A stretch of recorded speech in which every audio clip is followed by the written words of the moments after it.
Honda Civic, Toyota Corolla, the Showdown. A special thank you to Victory Honda of Muncie, Indiana, and Toyota of Muncie in Muncie, Indiana. Thanks for letting me use your cars.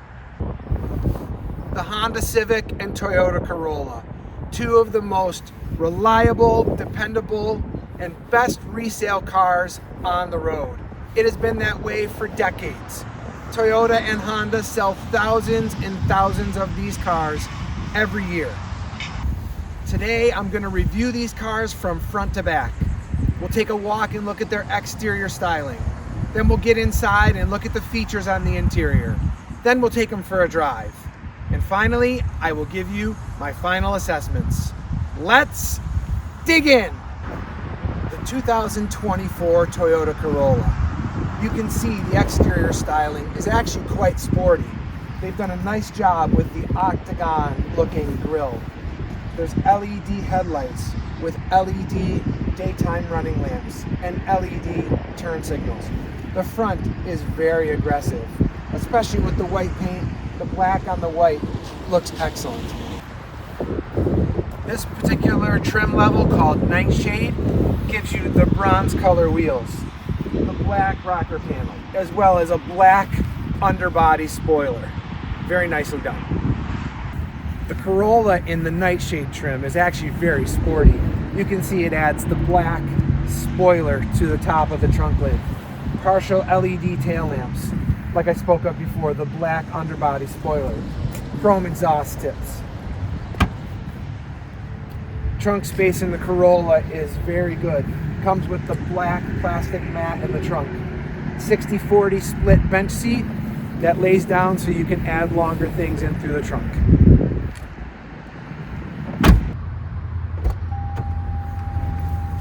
Let's take a look at the inside. The Corolla comes standard with push button start. Push your foot on the brake and hit the button. Corolla comes with analog gauges, so that's the tachometer and the speedometer. Inside in the middle is the digital screen for the Corolla. That's where you have the ability to change the function according to what you want to see. The speedometer, you can see the different functions, you can see the menus, you can see your gas mileage. All of that stuff is located there in the middle screen. So you can see here with this configurable screen in the middle, shows you a lot of different detail about your drive, your miles per gallon, has adaptive cruise control on this vehicle, so the settings can be changed here. The audio, lots of different things here available on this center screen. The screen between these gauges is larger in the higher level trim editions of the Corolla. The Corolla has a standard shift knob here. It is leather wrapped. Drive mode selector where you can select between economy, normal, and sport mode. It has two cup holders, and there's buttons for brake hold and then also parking brake hold. It does have a center cubby with a 12-volt power and also a USB power plug. There is also a USB power plug under here as well. Glove box. This model does not come with a moonroof. The Toyota Corolla comes with an 8-inch multimedia screen. You can see that there are multiple options here on the left side. One of them is built-in Google navigation, which has not been activated on this vehicle. You can switch between the different options. This touchscreen is very responsive, very quick. It does come with Apple CarPlay, wireless Apple CarPlay, and also wireless Android Auto. Down here are the heating and air conditioning controls. There is automatic climate control. It is a single zone, not dual zone. But it also has a button for Eco Heat and Cool, which will save you a little bit of energy as you go. The lower part of this dash is covered in a softer material, like a plasticky material, but it is much softer with some give to it. Here in the back seat of the Corolla, you can see that the legroom isn't horrible. I'm only 5'7". It would be tough if I was greater than 6 feet tall. My knees might be in the back of the seat. You can see also there's maybe about 4 or 5 inches of headroom here above my head. It is equipped with 2 USB ports here in the back. And here in the Nightshade edition, you can see that there's multicolored inserts into the seats. These are cloth seats. but they do feel pretty nice. And also here in the armrest, a couple of cup holders.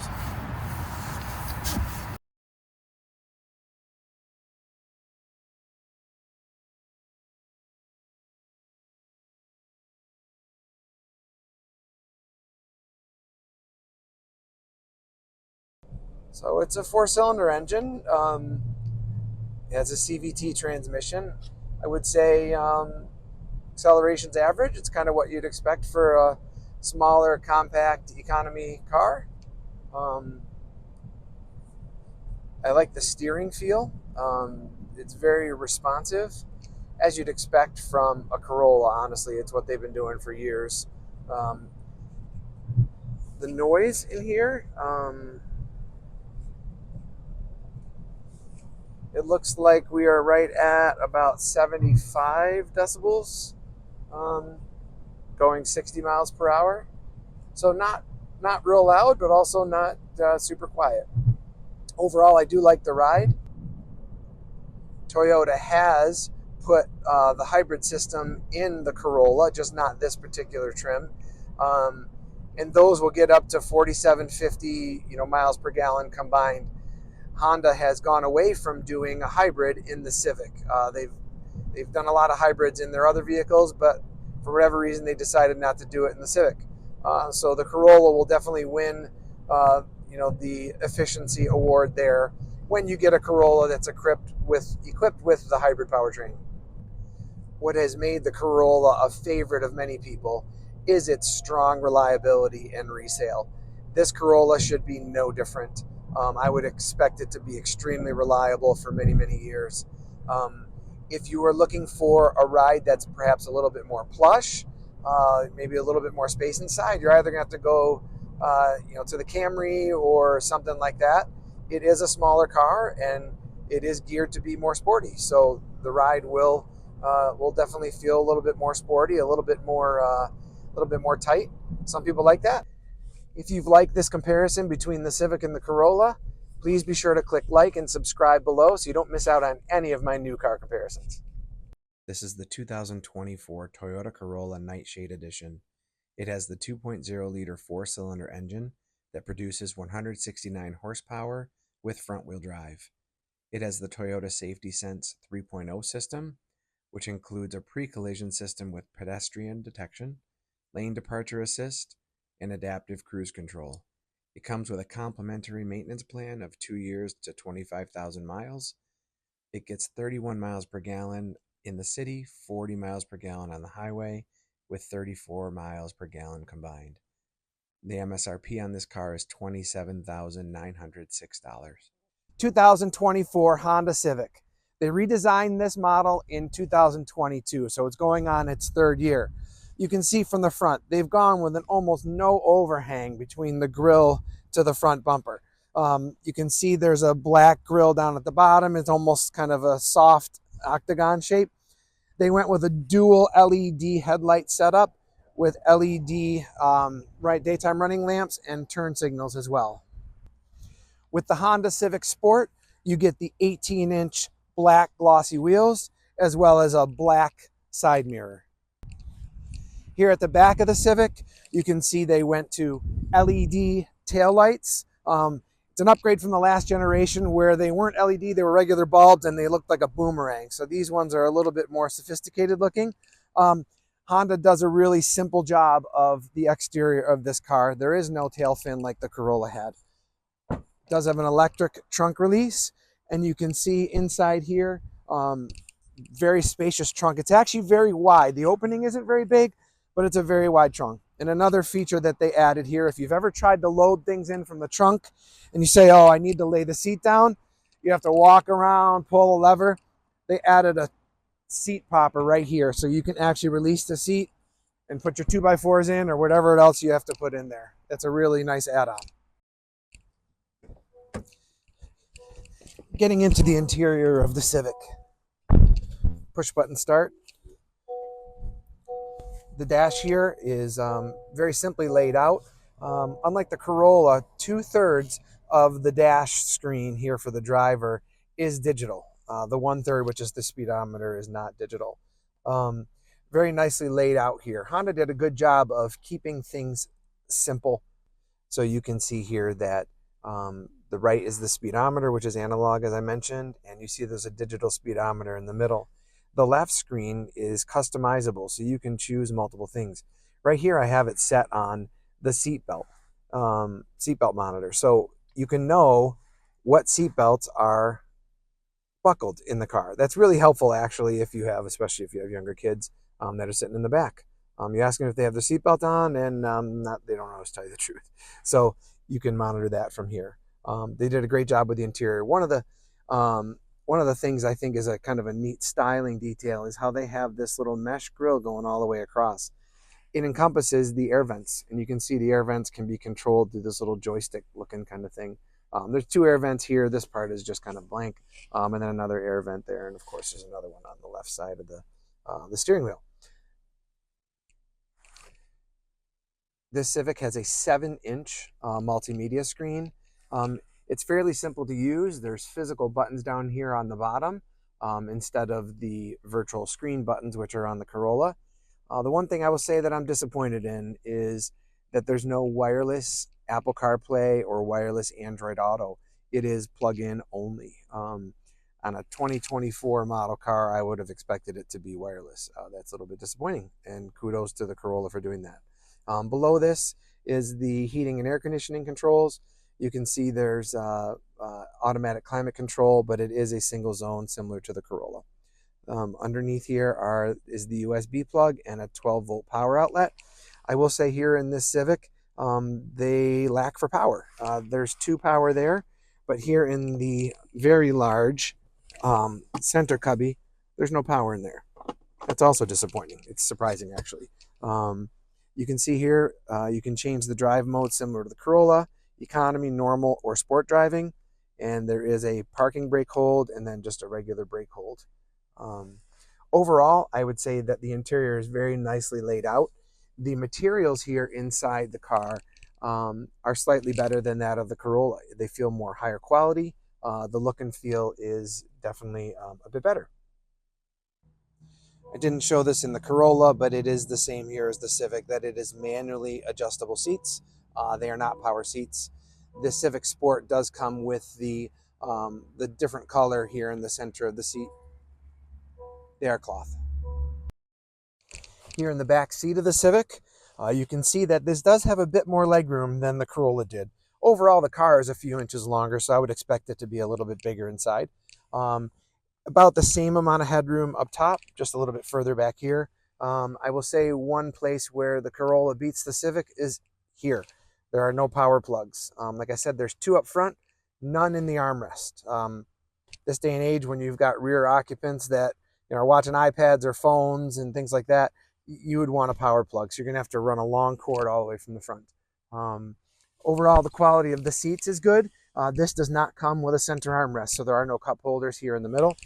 There are cubbies in the doors that would accommodate a bottle or a cup of some sort.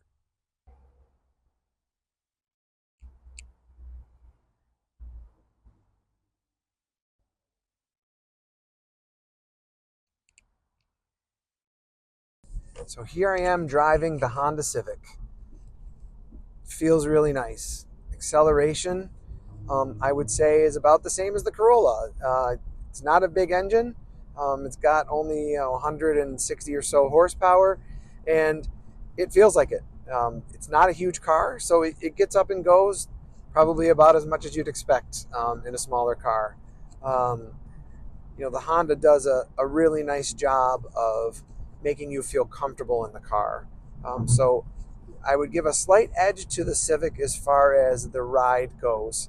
The Toyota is definitely more of a sporty feel, whereas this is a bit more of a, not going to say plush, but a little more plush, a little bit more sophisticated, a little bit nicer of a ride. As far as the volume goes, it looks like we're right about the same place as we were for the Corolla. We're at about 72, 73 decibels. Fact is, you're never going to go wrong buying a Honda Civic. The stellar reliability and excellent resale value always make the Civic a good bet. This car would be great to take on a road trip.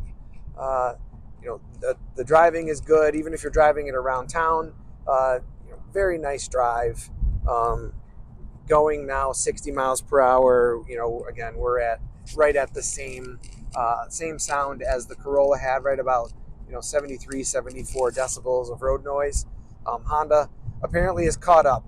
For a long time, Honda had really horrible scores for road noise, but it looks like they're doing about the same thing as the Corolla is. Overall, I really don't have any complaints about this drive. With the adaptive cruise control and lane keep assist, and just the way that the car is tuned, it's a really nice driving car. Long term, you would certainly not go wrong with buying either a Toyota Corolla or this Honda Civic. Excellent driving cars.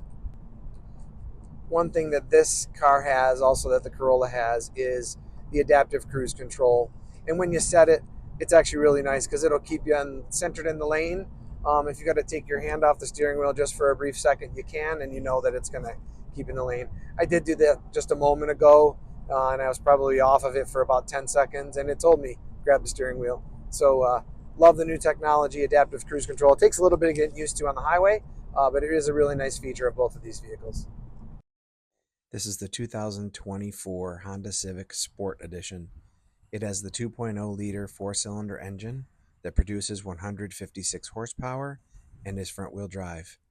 It has the Honda Sensing System safety feature with collision mitigation braking system, lane keeping assist, and adaptive cruise control. It is equipped with a remote start via the key fob and comes with a complimentary maintenance plan of 2 years and 24,000 miles. It gets 30 miles per gallon in the city, 37 miles per gallon on the highway, with 33 miles per gallon combined. It has an MSRP of $27,100. If you're enjoying this video, be sure to like and subscribe below so you're sure not to miss out on any of my new car comparisons. So there you have it. We've looked at the exterior of these vehicles. We've gotten in and looked at the interior features, and we've taken them for a drive. The Toyota Corolla, very sporty look, sporty feel in the driving. You can't go wrong buying one of these Corollas. Excellent reliability, top-notch resale value. The Honda Civic, great driving vehicle, top-notch reliability, excellent resale value as well. These days, there are a lot of other cars in this segment that are competitive, but I would give the nod to both of these vehicles over every one of those other ones, like a Mazda 3 or a Kia Forte or a Hyundai Elantra. You will do much better going with these vehicles than those others. I would give the nod to the Honda Civic for drivability. It's comfortable, it's quiet, would be a great car to drive on a trip. I give the nod to the Corolla for technology. Though both of them have adaptive cruise control and many of the safety features, it's got wireless Android Auto and wireless Apple CarPlay and a ton of power ports. Either way, if you were to buy one of these vehicles, you cannot go wrong. Between the reliability of both and the excellent resale, it'll be a great car for many years to come. Be sure to leave your comments below on which one you would choose. I know what I would pick. Which one would you pick?